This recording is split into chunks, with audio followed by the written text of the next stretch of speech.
పేరి నాన్నగారో సత్యబాబు పైన నాన్నగారు అనుకుంటా ఆయన అన్నారు. ఆయన ఎవరు పయ్యావుల గారి వియంకుడి షిప్ పక్కనే ఉంది, దాన్ని ఎందుకని ఒకసారి అది కూడా చూద్దాం, ఆయన ఏమన్నారో చూద్దాం ఒకసారి. ప్రాణాలను నొడ్డి సముద్రం మధ్యలోకి వెళ్లి ఒక మంచి ప్రయత్నం చేయటం మనస్ఫూర్తిగా అభినందిస్తున్నాం పవన్ కళ్యాణ్ గారు. వ్యక్తిగతంగా ఆయన చేసిన ప్రయత్నాన్ని ఎవరైనా అభినందించాల్సిందే. కాబట్టి ఆ ప్రయత్నంలో అనుమానాలు ఉన్నాయి, చాలా అనుమానాలు. ఆ అనుమానాలు వారు ఏం చెప్తున్నారంటే, నన్ను అసలు సముద్రంలోకి వద్దన్నారు, పోర్ట్ వాళ్ళు నాకు సహకరించలేదు, పోర్ట్ వాళ్ళు లోపలికి రానివ్వలేదు, పర్మిషన్ ఇవ్వలేదు, అలాగే నాకు షిప్ లోకి ఎక్కడానికి కూడా పర్మిషన్ ఇవ్వలేదు, షిప్ లోకి రానివ్వలేదు అని ఆయనకి అనుభవం ఉన్న రంగం కాబట్టి ఆ వీడియోలన్నీ జాగ్రత్తగా షిప్ చుట్టూ గిరగిరా రౌండ్ కొడుతూ ఆ పైన ఆ షిప్ వాళ్ళు పనిచేసే వాళ్ళని చూపిస్తూ, చూసారా వాళ్ళు నన్ను లెక్క చేయట్లేదు, నన్ను లోపలికి రానివ్వట్లేదు, ఇవన్నీ మనందరం వీడియోలు చూసాం. మంచి ప్రయత్నమే, కానీ అంత అనుమానాలు లోపభూయిష్టంగా ఉంది, అన్ని అనుమానాలకు కనబడుతున్నాయి. వారితో పాటు కస్టమ్స్ అధికారి ఉన్నారు, పోర్ట్ అధికారి ఉన్నారు. పవన్ కళ్యాణ్ గారిని చంద్రబాబు నాయుడు షిప్ లోకి ఎక్కనివ్వద్దన్నా చెప్పు ఉండాలి, లేదా పవన్ కళ్యాణ్ గారు అబద్దమన్నా ఆడుతూ ఉండాలి. ప్రాణాలను నొడ్డి రైట్ బాలకోటయ్య గారు. సో అదండి మొత్తానికి పేర్ని నాని గారు సెటైర్ మాస్టర్, మామూలుగా సెటైర్స్ వేయరు. ఆయన సీరియస్గా ఫేస్ పెట్టి పంచులు వేస్తుంటారు, అందరూ ఎంజాయ్ చేస్తారు ఏ మాట కాబట్టి. ఈయన తోడు నిన్న సత్యబాబు గారు కూడా పవన్ కళ్యాణ్ గారి సిన్సియారిటీకి ఒక పెద్ద కితాబ్ ఇచ్చారు. నాను మినిస్టర్ అయిన కొత్తలో చాలా సిన్సియర్గా ఉండేవాడిని అలాగే అని. అంటే ఇప్పుడు ఇటీవల ఏమైనా ఉన్నారా లేదా అనే దాని మీద క్లారిటీ ఇలా, ఆయన కొత్తల్లో ఉన్నారట, అది మాత్రం చెప్పారు. ఇప్పుడు ఇంతకుముందు సంగతి చెప్పలా. సరే, ఓవరాల్గా ఈ ఎపిసోడ్లో ఈరోజు క్యాబినెట్లో దీని మీద ఏమైనా సీరియస్ కాల్ తీసుకునే అవకాశం ఉందా సార్? బాలకోటయ్య గారు. వర్మ గారు నమస్తే, మిత్రులిద్దరు కూడా నమస్కారాలు. వర్మ గారు,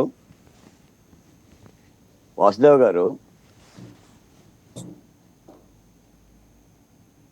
ఇప్పుడు మీరు అడిగినట్టుగా దాదాపుగా 48,000 కోట్ల రూపాయల పేదోడి బియ్యాన్ని అక్రమంగా సరఫరా చేయటం, పవన్ కళ్యాణ్ గారు పోర్టుకి వెళ్ళి దాన్ని గూర్చి మాట్లాడటం, దాని మీద ఇప్పుడు పేర్ని నాని గారు మాట్లాడటం, బొత్స గారు మాట్లాడటం, ఈరోజు క్యాబినెట్లో కూడా ఈ అక్రమ రైస్ గురించేసి ఏదైనా నిర్ణయం తీసుకునే చర్చ చేయటం. ఒక మాట ఏంటంటే, ఆంధ్రప్రదేశ్లో పోర్టులు మనం ఏదో అభివృద్ధి కోసం కడుతున్నాం అనుకుంటున్నాం, కానీ అభివృద్ధి కోసం కట్టడంలా.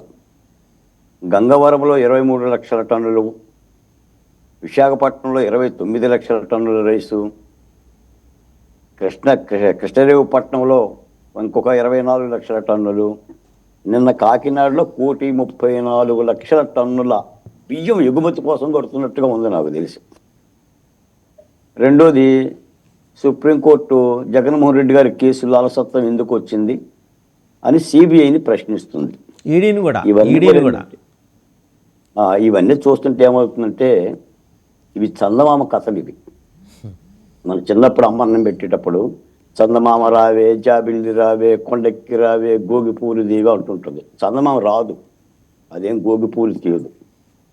ఒక భేదాల ప్రశ్న కథలు. ప్రజాస్వామ్యం ఎందుకు దేశంలో వర్ధిల్లుతుందో ప్రపంచ దేశాల్లో నాకు అర్థమవుతుంది. అక్కడ రైస్ ఎగుమతి జరుగుతూనే ఉంటుంది. ఇక్కడ లక్ష్మణరావు గారు రైస్ రెడ్డిని ఏం బిక్కుంటారో పీక్కోండి అని అంటుంటాడు, పేర్ని నాని గారు కూడా ఏం బిక్కుంటారో బిక్కోండి అంటుంటారు. అందులో మీ బాంబర్ది ఉన్నాడు అంటారు, మీ బావగారు ఉన్నారంటాడు.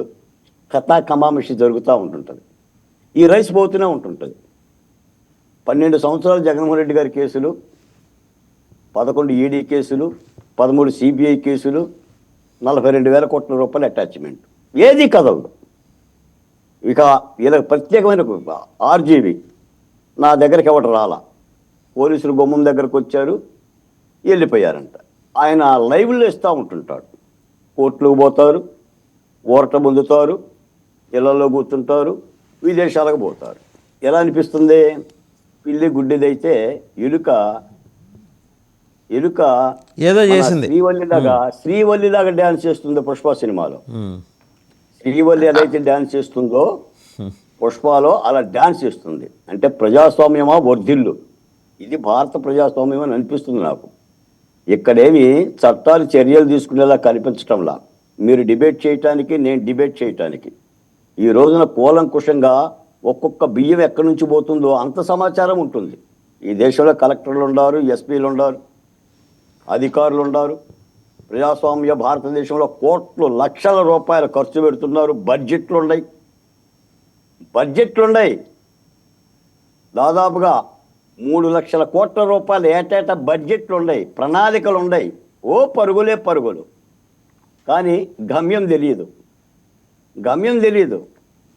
చీకట్లో దౌలాడినట్టే ఉంటుంది. ఏంటి ఒకచటాలు, ఏంటి ఎక్కువ న్యాయస్థానాల ఓరటాలు, ఏంటి ఈ కేసులు ప్రత్యేకమైన కోర్టులు పెట్టుకోమనండి.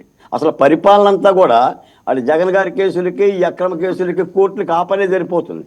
ఇక సాదాసీదా కేసులు ఏమి లేనట్టుగా ఏం లేవు. కాలక్షేపం చేస్తున్నట్టుంది, కథా కమామిష్ చేస్తున్నట్టుంది.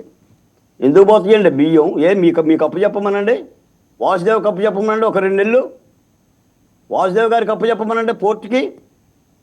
గొంతకు రాడండి డిబేట్లు పెట్టుకోవటానికండి.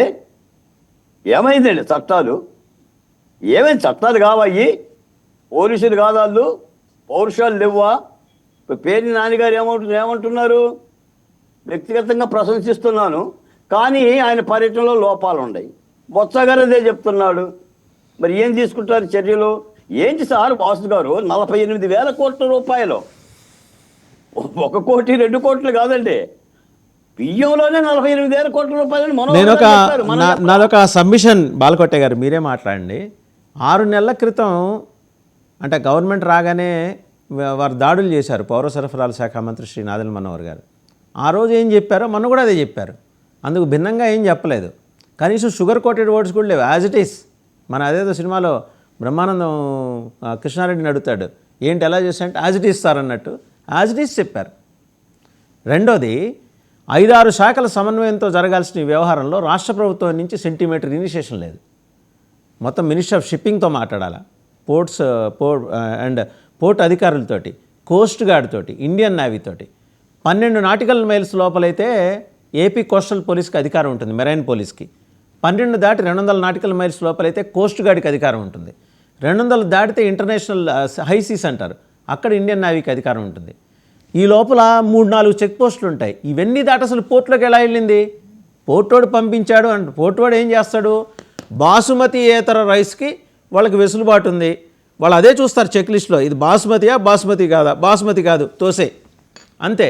చట్టాలు మార్చండి సార్. 164 మంది వచ్చారు కూటమిలో, బలమైన చట్టం చేయండి అసెంబ్లీలో. వాసు గారు, బలమైన చట్టాలు ఏం చేయనక్కర్లా, వీళ్ళు బలంగా ఉంటే చాలు. అందరూ శాకాహారులే. మధ్యన రొయ్యల గంప మాయమైపోయింది. ఎందుకు మాయమైపోయింది? నిజాయితీగా ప్రభుత్వానికి చిత్తశుద్ధి ఉంటే, నేను చెప్తున్నానండి, 6 నెలలు అవుతుందండి కూటమి ప్రభుత్వం ఉంది, చాలా కేసులు పెట్టే ఉన్నారు. ఎక్కడుందండి శ్రీరెడ్డి? ఎక్కడున్నారండి పంచప్రభాకరు? ఎక్కడున్నారండి ఆర్జీవి? ఏది మహిళల మీద పోస్టింగ్లు పెట్టిన వాళ్ళకి నేను అవినీతి గురించి పోట్లా. ఆఫ్టర్ ఆల్ పోస్టింగ్ ఒక మహిళల మానాల మీద, వాళ్ళ అభిమానం మీద పోస్టింగ్ పెట్టిన వాడిని ఏమైపోయిందండి? సజ్జల భార్గవరెడ్డిని అరెస్ట్ చేయకూడదా? తురుమా చేయకూడదు? తప్పు చేస్తే ఎఫ్ఐఆర్ అయినప్పుడు చంద్రబాబు నాయుడు గారిని అరెస్ట్ చేయలేదా? జగన్మోహన్ రెడ్డి గారిని కూడా 16 నెలలు అరెస్ట్ చేశారు కదా. ఏంటంటున్న ఈ రిడక్షన్లో న్యాయస్థానాలపై కోర్టులు బెయిల్ పొందే ఊరట్లో లభించడాలు ఇదే సామాన్యుడికి ఇస్తారా? కేవలం చిన్న గాయం, సెంటీమీటర్ గాయానికి కోడికత్తి సీను 5 సంవత్సరాలు 5 నెలలు జైల్లో ఉన్నాడు. స్టిల్ ఇప్పుడు నందిగం సురేష్ 70 రోజుల నుంచి ఉంటున్నాడు. ఇప్పుడు ఎవరెవరికి న్యాయాలు? ఎందుకు అరెస్ట్ చేయరు? అందుకనేనండి ప్రజాస్వామ్యం గురించి మనం మాట్లాడుకోవటానికి, మనం దీవించుకోవటానికి, అంబేద్కర్ గారిని స్తుతించుకోవటానికి పనికొస్తుంది తప్ప కార్యాచరణ ఏది?